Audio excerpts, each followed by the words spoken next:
Isabelle Vitali, bonjour. Bonjour, Merci de nous recevoir dans vos bureaux. c'est un plaisir. Je rappelle que vous êtes directrice de l'innovation Business Excellence au sein du groupe Sanofi France. Pour Isabelle Vitali, dites-nous en un mot, qu'est-ce que c'est pour vous le mot pouvoir? Waouh, le pouvoir. Alors d'abord, il y a le pouvoir sûr qui fait appel à l'influence qu'on peut avoir sur les gens, le pouvoir sur les personnes. Bon, celui-là, franchement, il ne m'intéresse pas trop. En revanche, le pouvoir de, c'est-à-dire la capacité à faire, la capacité à changer, ça m'inspire beaucoup, j'aime beaucoup ça. Et comment cette capacité à changer et à faire, comment est-ce que ça se traduit pour vous, aussi bien dans votre environnement personnel que professionnel? Alors la capacité à faire dans mon environnement professionnel, ça se matérialise par le fait que j'ai pu choisir déjà dans quel domaine je voulais travailler. Faire des choses qui ont du sens, c'est ça qui m'importe en tout cas. Et je crois que ce n'est pas un hasard si je travaille dans la santé, c'est quelque chose que véritablement je voulais pouvoir m'inscrire dans la santé. Et puis je voulais même aller au-delà de ça, c'est-à-dire participer à c'est quoi le futur de la santé. Et pouvoir travailler aujourd'hui sur des sujets d'innovation en santé, ça me rend véritablement heureuse, c'est quelque chose qui est important pour moi. Et j'ai en plus la chance de le faire avec des gens formidables, parce que dans le pouvoir, pour moi, c'est aussi le pouvoir, cette capacité à changer les choses en s'entourant des personnes qui ont la même vision, qui donnent le même sens aux initiatives qu'on met en place. Et j'ai la chance de pouvoir le faire, donc c'est formidable. En tout cas, ça se voit quand vous en parlez, vos yeux pétillent. Merci. Est-ce que vous diriez qu'il y a une différence dans l'exercice du pouvoir selon si on est un homme ou une femme? Alors, les hommes et les femmes sont différents, donc il y a probablement effectivement des choses différentes. Moi, je n'ai pas envie qu'on gomme ces différences, en fait. Je trouve que, justement, ne pas gommer sa féminité, c'est proposer une complémentarité au pouvoir des hommes. Le pouvoir des femmes, je pense qu'il peut être extrêmement puissant lorsqu'on assume qui on est, sa propre singularité. Et je trouve que les femmes sont beaucoup dans la démonstration, les hommes un peu plus dans la représentation. Les femmes, elles veulent démontrer, elles veulent avoir des résultats, elles veulent réussir, probablement aussi pour légitimer en fait leur position de pouvoir lorsqu'elles ont des responsabilités. Mais j'aime bien ce sujet de démontrer parce que ça ramène à faire. Ça, j'aime bien. Tout à fait.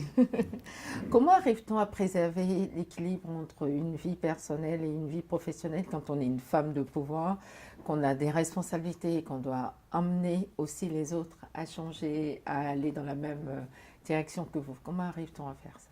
Alors d'abord, c'est juste super difficile. Non mais clairement, en tout cas pour moi, c'était difficile. Ça a été plus difficile quand j'étais plus jeune qu'aujourd'hui, parce que je suis maman de 3 enfants, de 3 filles. Et c'est vrai que, eh bien, il n'est pas toujours simple d'arriver à allier sa vie personnelle et sa vie professionnelle.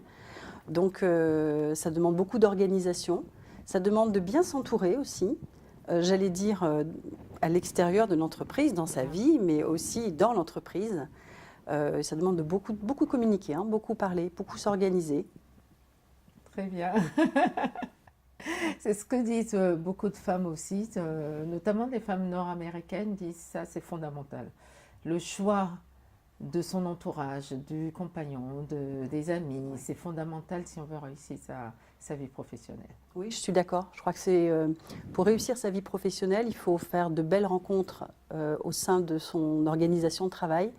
Mais je suis intimement convaincue par mon expérience et ce que j'ai pu observer aussi avec des amis, par exemple, c'est aussi faire de belles rencontres dans notre vie personnelle.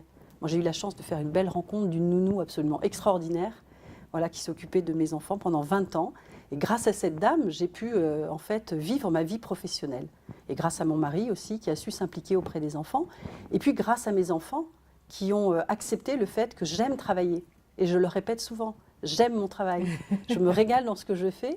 Et du coup, elles le regardent aussi d'une façon différente et elles l'acceptent davantage, je crois. C'est ce qu'elles disent.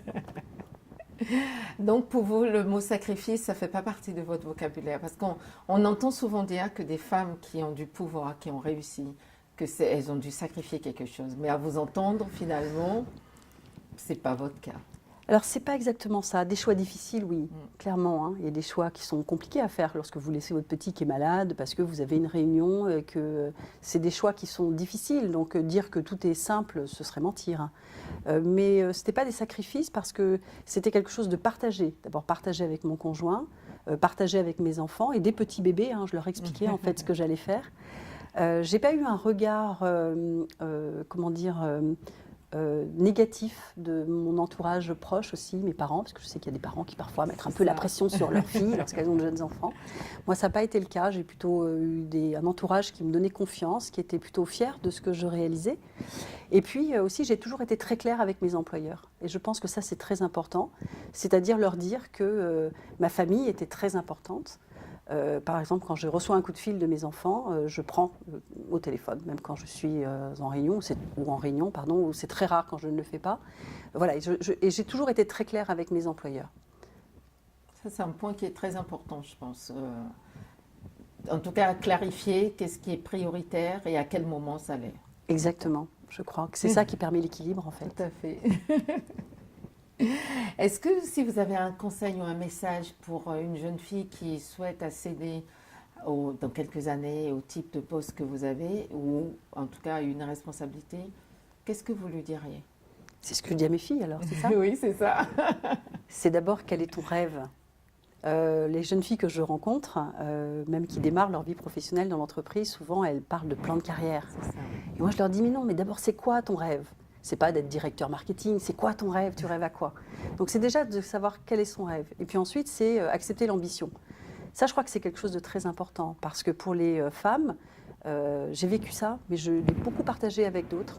Dire je suis ambitieuse, c'est compliqué encore. C'est ça. C'est un mot qui peut sembler un peu sale ou C'est ça. une connotation négative. Je dis non, l'ambition c'est beau. Si on sait pourquoi ça nous conduit vers notre rêve, si ça a un sens, au contraire, il faut affirmer son ambition. L'autre point, c'est, et ça je crois que ça s'apprend beaucoup avec l'expérience, et j'aurais tellement aimé qu'on me le dise, c'est on a le droit d'échouer, on a le droit de se tromper, on a droit à l'erreur. Et pourquoi je crois que c'est important? Parce que finalement, si on se donne ce droit à l'erreur, eh bien on devient audacieuse. Et ça j'adore, parce que c'est ça qui fait avancer. Je leur dirais quoi d'autre aussi? Je leur dirais de penser à leur singularité. C'est qu'est-ce qui fait que tu es singulière? Qu'est-ce qui fait que finalement, cette singularité que tu apportes, cette différence que tu apportes, fait que tu vas apporter de la valeur dans ton organisation? Et c'est ce qui fait qu'on peut réussir. Puis le dernier point, qui est peut-être plus personnel, je leur dirais quand tu as envie de faire un bébé, fais un bébé, parce que c'est pas du tout une obligation, mais pour celles qui en ont envie, fais-le, parce que c'est jamais le bon moment dans l'organisation. Voilà. Très bien.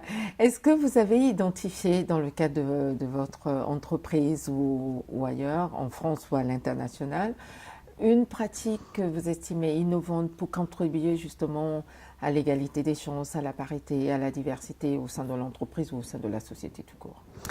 Alors, en fait, je suis chez Sanofi depuis pas très longtemps. Ça fait 1 an. Je vais fêter mes 1 an la semaine prochaine. Félicitations. Ouais. Et en fait, j'ai été très impressionnée quand je suis arrivée de voir la multiplicité des initiatives qui étaient prises pour les femmes.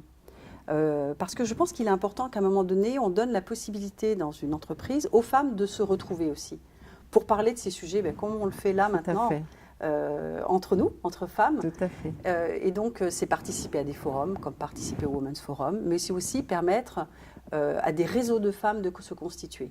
Donc, soit portés par les ressources humaines, qui axent beaucoup leurs activités sur la diversité chez Sanofi, ou laisser aussi des femmes construire leur propre réseau et leur permettre d'évoluer au sein de ces réseaux. Ça, je trouve que c'est très fort. Et puis, le mentoring par les femmes. Des femmes qui mentorent des femmes, mais j'aime bien aussi des femmes qui mentorent des hommes, parce que comme ça permet d'aider aussi à cette complémentarité dont on parlait tout à l'heure. Voilà, donc tout ça participe en fait à cette évolution. Tout à fait. Est-ce que vous avez une phrase ou une devise qui vous inspire, en tout cas qui illustre votre personnalité ou vos propos? Alors j'aime bien le connais-toi toi-même de Socrate. Parce que c'est ça, c'est la singularité, c'est ce qu'on est chacun, et en même temps, qu'est-ce que c'est difficile de bien se connaître, de bien savoir ce dont on rêve, ce que l'on veut, etc. Mais je crois que c'est ce qui fait qu'on a notre propre valeur, donc celle-là, je l'aime bien. Ah oui, très bien. Et c'est vrai que ça permet aussi d'être dans l'altérité, parce qu'en se Mais oui. connaissant soi-même, on peut mieux se présenter face aux autres et créer une vraie interaction. Absolument. C'est ce qui permet en fait de se projeter aussi vers l'autre. Tout à fait. Voilà. Ben, parfait. Si vous étiez un homme ou une femme d'État, lequel ou laquelle aimeriez-vous être? Je crois que j'aimerais pas être un homme ou une femme d'État. Je peux la zapper, celle-ci. Oui. Et si vous aviez un jour pour changer le monde, par quoi commenceriez-vous? Je ferai la journée du dialogue. Ah, très bien. Oui, je ferai la journée des rencontres. Vous voyez, un jour où on fait rien d'autre que se parler. Parler aux gens qu'on aime, parler aux gens qu'on ne connaît pas bien, parler aux gens avec lesquels on sent que c'est un peu compliqué, mais justement pour apprendre à se connaître. Je crois que s'il y avait une journée du dialogue le lendemain, ce serait Ah oui, mieux. ça serait super. Ce serait chouette, hein? Ouais. Alors, avis à tous ceux qui nous regardent, je trouve que c'est une très bonne idée et moi, je suis partante. Vous faites ça tout le temps, vous? Mais j'adore parler, moi. Alors. Si vous étiez un animal, lequel seriez-vous? Je veux pas être un animal. Très bien. Donc, en préparant cette rencontre, on vous a demandé de venir avec un objet, une photo ou quelque chose qui, pour vous, symbolise le pouvoir et la féminité. Qu'est-ce que vous nous avez apporté? Alors, je vous ai apporté le prolongement de ma main. Parce que cet objet me permet justement de rester en contact avec ceux que j'aime toujours. Et puis, c'est également un outil qui est très utile pour mon travail. C'est quelque chose dont je me défais assez difficilement. Puis pour une femme, il compte mes pas. Donc ça me permet de rester en forme. En plus, c'est pas mal. Essayer de garder la ligne. Donc je trouve beaucoup d'atouts à ce petit objet. Très bien. Si une petite fille nous regarde et déclare « Quand je serai grande, je voudrais être Isabelle Vitali », vous lui diriez quoi? Je lui dis « Mais non, sois toi-même. Ce sera beaucoup mieux pour toi. Ce sera beaucoup mieux. » Très bien. Notre entretien touche à sa fin. Pour Isabelle Vitali, en un mot, en une phrase, le pouvoir, c'est? La liberté. Très bien. Merci beaucoup, Isabelle. Merci à vous.